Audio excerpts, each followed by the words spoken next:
Let us now proceed to Chapter 2, Program Development Lifecycle, also known as PDLC. Let us first define PDLC. It is actually a term for the series of steps that we follow to create our computer programs using a specific programming language. Take for example Java or the C language. And for every phase, it will result to an output that will lead to the solution of a problem.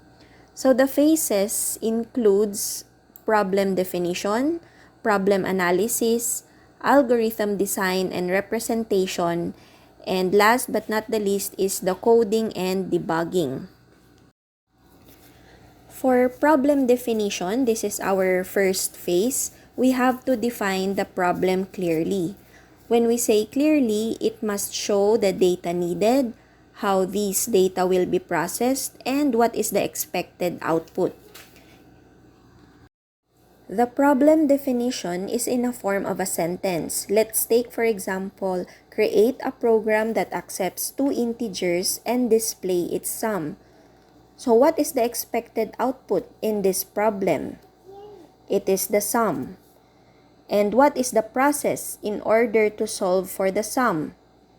It is the addition process, since sum is a result of numbers added together.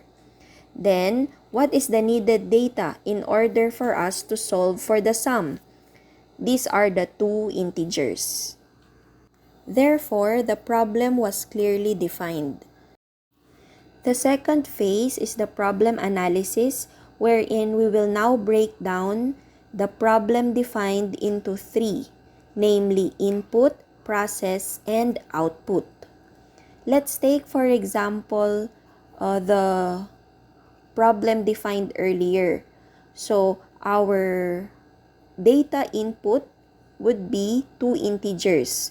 We could assign n1 and n2 for these two integers. Our process will be addition, and our output would be the sum.